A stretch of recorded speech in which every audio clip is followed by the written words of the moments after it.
ఆంధ్రప్రదేశ్ తెలుగు మహోత్సవం 2 రోజుల పాటు జరగబోయేటువంటి ఒక వినూత్న కార్యక్రమం. మన తెలుగు సంస్కృతి, తెలుగు వారసత్వం, తెలుగు సాహిత్యం దశ దిశలా చాటి చెప్పాలనేటువంటి ఒక మంచి సంకల్పంతో ఆంధ్రప్రదేశ్ రాష్ట్ర సృజనాత్మకత సంస్కృతి సమితి చైర్పర్సన్ శ్రీమతి తేజస్వి పొడపాటి గారు, రాష్ట్ర భాషా సాంస్కృతిక సంచాలకులు శ్రీ ఆర్ మల్లికార్జునరావు గారి యొక్క ఆధ్వర్యంలో ఆంధ్రప్రదేశ్ ప్రభుత్వం రాష్ట్ర సృజనాత్మకత సంస్కృతి సమితి వారి ఆధ్వర్యంలో జరుగుతున్నటువంటి ఈ తెలుగు మహోత్సవ కార్యక్రమానికి విచ్చేసిన మీ అందరికీ ఇదే మా హృదయపూర్వక స్వాగతం, శుభ స్వాగతం.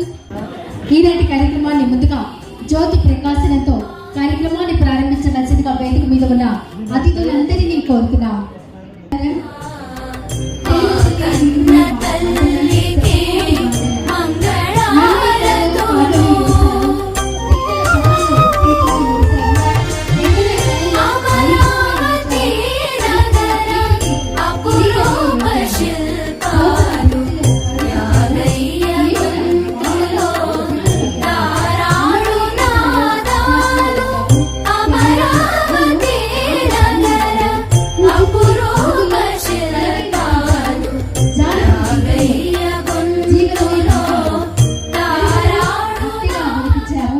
ఇది తెలుగు కోసం, మన సంస్కృతి కోసం, మన సంప్రదాయాల కోసం మొదలైన ఒక చిన్న స్థాయి ఉద్యమం. ఎందుకు అనంటే ఈరోజు తెలుగు అంటే అక్షరాలకు లేదంటే ఒక భాషకు మాత్రమే పరిమితం చేస్తున్నారు చాలామంది. కానీ తెలుగు అంటే మన జీవన విధానం, మన సంస్కృతి, మన సంప్రదాయం. తెలుగు అంటే మనందరం కలిస్తేనే తెలుగు. ఆ అనుభూతిని ఈ తరానికి అందించాలి అన్న సంకల్పంతో మొదలైందే ఈ తెలుగు మహోత్సవం. తెలుగు ఈ గురువు చెప్పలేని తండ్రి గుణం తెలుగు. పసిబుగ్గల వెలకందని లావణ్యం తెలుగు. భరత మాత సంతతిలో ఘన పుణ్యం తెలుగు.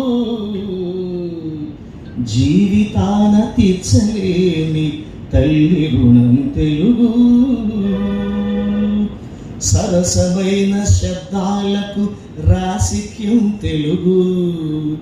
ఆప్తమైన అర్థాలకు హితవాక్యం తెలుగు. పూల వంటి భావాలకు తేటి పాట తెలుగు. తులేలేని పద్యానికి కంచుకోట తెలుగు. ఈ సందర్భంగా నేనైతే కొంచెం పరిశీలిగా చెప్తాను. ఇది డయాస్ మీద ఉన్న వాళ్ళకి డైజెషన్ కాకపోవచ్చు, మిగతా వాళ్ళకి డైజెషన్ కాకపోవచ్చు. మనందరం హంతకులమే, హంతకులమే నాతో సహా. ఇక్కడ ఉన్న వాళ్ళు కానీ, ఈ కింద ఉన్న వాళ్ళు కానీ, మీ పిల్లలు ఎవరైనా తెలుగు మీడియం స్కూల్ చదువుతున్నారా ఒకసారి ఆత్మపరిశీలన చేసుకోండి. ఇప్పుడు లేవు తెలుగు మీడియం స్కూళ్ళు. ఇక నేనేమంటానంటే తెలుగు మీడియం స్కూళ్ళే లేని పరిస్థితుల్లో ఈరోజు 95% పాఠశాలన్నీ కూడా ఇంగ్లీష్ సంబంధించిన ప్రశ్న పత్రాలు వేస్తున్నాము. ఇంగ్లీషు పాఠశాల మనం నడుపుతున్నాం. ఇంట్లో మనం చదివించడం అది వేరే విషయం. నేను కూడా 400 కథలు రాశాను, ఒక 20 నవల్స్ రాశాను. నేను రాసిన కథ కూడా మా పిల్లకాయలు చదవరు. వాళ్ళు కూడా ఏదో ఆరిపోర్టరు అట్లాంటి ఏదో ఇంగ్లీష్ చూసుకుంటారు. కిడ్స్, షెల్లీ, వర్డ్స్ వర్త్ ఇప్పుడున్నాయి చూసుకుంటారు తప్ప ఎవరు కూడా చదవరు. ఎందుకంటే వాళ్ళకి తెలుగు తెలియదు, కృష్ణశాస్త్రి తెలియదు, కాళీపటి రామారావు తెలియదు, జాగంటి సౌమ్యాజం తెలియదు, ఆఖరి శరత్చంద్ర గారు తెలియదు. దీనికి కారణం ఏంటంటే పరాయ భాష వ్యామోహంలో పడి మనందరం కలిసి మన మాతృభాషను చంపుకున్నాం. కానీ ఒక్కసారి ప్రపంచాన్ని అవలోకిస్తే ఈ ప్రపంచంలో 4000 భాషలు ఉంటే, భారతదేశంలో 400 భాషలు లిపుతా ఉంటే, అందులో 22 భాషలు షెడ్యూల్లో ఉంటే, రాజ్యాంగ పరంగా ఉంటే, ఆ 22 భాషల్లో ఒక భాష తెలుగు అయితే ఆ భాష ఈరోజు అంతరించిపోయే డైనోసార్ లాగా మారింది. ఇది నిజం, నిష్ఠూరమైనా సరే నేను చెప్పగలము. ఇందాక మన మేడం అన్నట్టు ఈ భాషను బతికించుకోవడం మన చారిత్రక వారసత్వ సంపద. నువ్వెవరు అని అమెరికాకు పోతే నువ్వు చెప్పడానికి ఏముంది? నువ్వెవరు హువారి అంటే ముందు ఇండియన్ చెప్తావు, తన తెలుగోడు చెప్తావు. చెయ్యెత్తి చేయకుండా తెలుగోడు అని చెప్పి మనం చెప్పుకుంటున్నాం. దేశ భాషలు తెలుగు లెస్స అనుకుంటున్నాం. ఇటాలియన్ ఆఫ్ ఈస్ట్ అనుకుంటున్నాం. ఇన్ని అనుకున్నా ఆఖరికి మన దగ్గరికి వచ్చేసరికల్లా తెలుగు భాష లేకపోవడం అనేది చాలా బాధాకరం. భాష ఈరోజు ఈ సంక్షోభ సమయంలో రావడం చాలా బాధాకరం. చిన్నప్పుడు మా నాన్న పెద్ద భాష తీసుకొచ్చి కొట్టి చదివించేవాళ్ళు. ఆయన కొట్టబట్టే నాకు తెలుగు భాష మీద అభిమానం పెరిగింది అనుకుంటాను. తెలుగులో మా మాస్టరు శ్రీరామూర్తి, ఆయన చనిపోయి ఎక్కడున్నారో, పద్యం ఒప్ప చెప్పకపోతే ఇట చెయ్యి వెనక్కి పెట్టి కొట్టించేవాడు బల్ల మీద. ఆ విధంగా తెలుగు పద్యాలని నేర్పించారు ఆయన. వారందరి కఠోరమైన శిక్షణ తర్వాత మాకు తెలుగు మీద అభిమానం ఏర్పడింది. ఆ తెలుగు అనేదాన్ని ఎంత అద్భుతమైన భాష అనే సంగతి మనం సాహిత్యంలో మనం అనేక పాత్రలను చూస్తాము. ఇక్కడ సమయం చేద్దాం కాబట్టి ఒక నిమిషంలో నేను ముగిస్తాను. అయితే ఇక్కడ ఆ భాష అంతరించిపోకుండా ఉండాలని నేనైతే కరోనా టైంలో మరి రాధాకృష్ణ గారు దరిదాపు నేను జర్నలిస్ట్ 7 సంవత్సరాలు పనిచేశాను, టీచర్గా వర్క్ చేశాను, రిజైన్ చేసి రాజకీయాల్లోకి వచ్చాను, రాజశేఖర్ పీరియడ్లో చైర్మన్గా చేశాను. ఏమి చేసినా ఒక మంచి కథ, ఒక మంచి సాహిత్యమే సమాజాన్ని నడుపుద్దని బలంగా నమ్ముతున్నాను. రైతులు పిట్టల్లాగా రాలిపోతున్నప్పుడు ఆ రాలిపోతున్న రైతుల జీవితాలు ఎట్లా బాగుపడాలని చెప్పి నేను ఆలోచించి ఒక 4 రోజులు రీసెర్చ్ చేసి రాస్తే ఆ కథే సమాహారం అయింది. ఆ కథ ఇన్స్పిరేషన్ తోటే రైతు బంధు పథకం వచ్చింది నేను గర్వంగా చెప్పగలను. ఏది రైతు మీద నేను పెట్టాను, అది రైతు బంధు పథకంగా మారింది. అది ఏంటి అనేది తర్వాత మహర్షి సినిమాలు దాన్ని కాపీ కొట్టారు.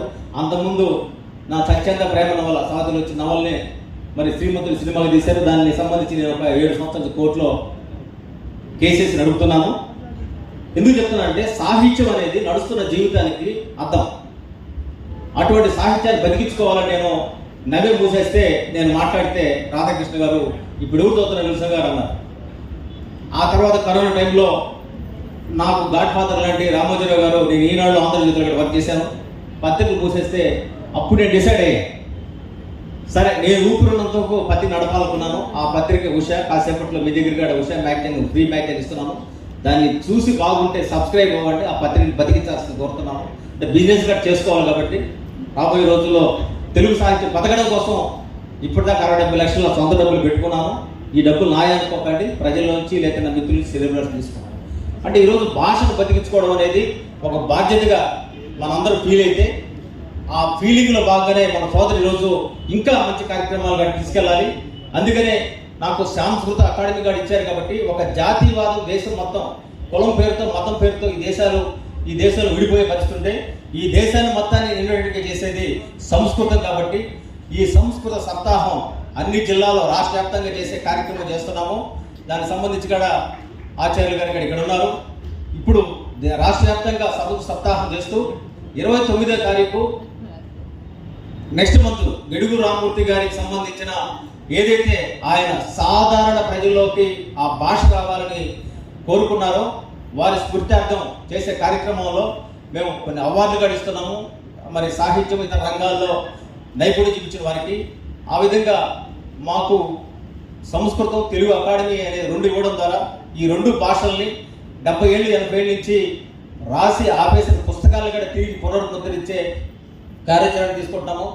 లేకపోతే మెరుగు మెరిస్తే వాన కురిస్తే ఆకాశం హర్రెగులు విరిస్తే అంతా మాది అని పారసం చెందే పిల్లలారా పాపల్లారా అని చెప్పిన సిసి దగ్గర నుంచి శిథిల సంజాగను రుద్రాన్ని కప్పుతుంది, దారంతా గోతులు ఇల్లేమో దూరం, చేతులు దీపం లేదు, ధైర్యమే కవచం అన్నాడు తిలక్. అదే మన పవన్ కళ్యాణ్ గారు తన స్పీచ్లో కూడా వాడుతుంటారు. ఇది వాస్తవం. కాబట్టి ఒక ఆత్మవిశ్వాసంతో ముందుకెళ్ళాలి అని ఒక యువతకు ఒక మార్గదర్శకం ఇస్తూ మనం బతికించుకోవాలి. ఇది మన భాష, ఇది మన సంస్కృతి. ఈ దేశంలో ఈ ప్రపంచంలో 80% దేశాలు వాళ్ళు మాతృభాషలో విద్యాబోధన చేస్తున్నారు. మనకేం రావు, మనకేం వచ్చింది 1984 వరకు ఫిజిక్స్ తెలుగులోనే చెప్పుకున్నాం. కాబట్టి మొత్తం అన్ని శాస్త్ర పరిజ్ఞానం మొత్తం మనం మాతృభాషలో తెలుసుకోవచ్చు. అది ఖచ్చితంగా అది జరుగుతుంది. చంద్రబాబు నాయుడు గారు అనుకుంటే ఖచ్చితంగా నరేంద్ర మోడీ గారి అభిలాష మాతృభాష ప్రాథమిక విద్య వరకు మాతృభాష ఉండాలని భాషా సమితి చెప్తుంది. రేపు ఢిల్లీకి నేను 3వ తారీఖు 4వ తారీఖు ఢిల్లీలో ఉండి భాషా సమితిని కూడా అక్కడ కలవబోతున్నాను. మాతృభాషలో విద్యా బోధన ఖచ్చితంగా గజల్ శ్రీనివాస్ గారు చెప్పినట్టు మినిమం 5వ క్లాస్ వరకు మాతృభాషలో విద్యా బోధన జరగాలనే వాళ్ళు ఒకసారి చేతులు కాల్సింది కోరుతున్నారు. ఎందుకనంటే ఇది ఒక నినాదంగా మారాలి, ఇది ఒక ఉద్యమంగా మారాలి. రాజకీయాలు ఈరోజు ఉంటాయి పోతాయి, పదవి రోజులు ఉంటాయి పోతాయి, కానీ ఆకాశం భూమున్నంత వరకు మన మాతృభాష బతికే ఉండాలి. మనం చనిపోయిన మన బిడ్డలు కూడా వాళ్ళ అస్తిత్వము, వాళ్ళ ఆత్మగౌరవం భాష ముడిపడింది. కాబట్టి ఈ భాషను సంరక్షించుకునే బాధ్యత మనందరం ఒక సంకల్పంతో తీసుకోవాలని కోరుకుంటూ, మరి సోదరి నాకు ఇచ్చిన అవకాశానికి నేను ధన్యవాదాలు తెలియజేస్తూ ప్రస్తుతానికి సెలవు తీసుకుంటాను. తెలుగు సంస్కృత అకాడమీ చైర్మన్ విల్సన్ శరత్చంద్ర గారిని సత్కరించవలసిందిగా కోరుతున్నాం. తేజస్వి పొడపల్లి గారు అలాగే మల్లికార్జునరావు గారు శాలివాం ప్రవీణ్తో సత్కరిస్తూ ఉన్నారు. తర్వాత గజల్ పాటల్లో తీర్థరి గజల్ శ్రీనివాస్ గారిని సత్కరించవలసిందిగా కోరుతున్నాం. శాలివాం ప్రవీణ్తో తేజస్వి పొడపల్లి గారు మల్లికార్జునరావు గారు సత్కరిస్తూ ఉన్నారు.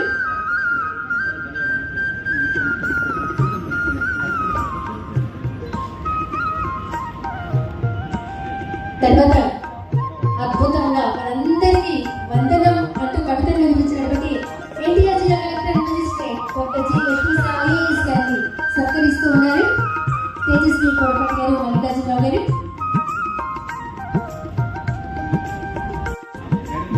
ఎన్టీఆర్ జిల్లా డిసిపి శ్రీమతి కేజీవి సరిత ఐపీఎస్ గారు, అలాగే తెలుగు సంస్కృత అకాడమీ చైర్మన్ విల్సన్ శరత్చంద్ర గారు, గజల్ శ్రీనివాస్ గారు,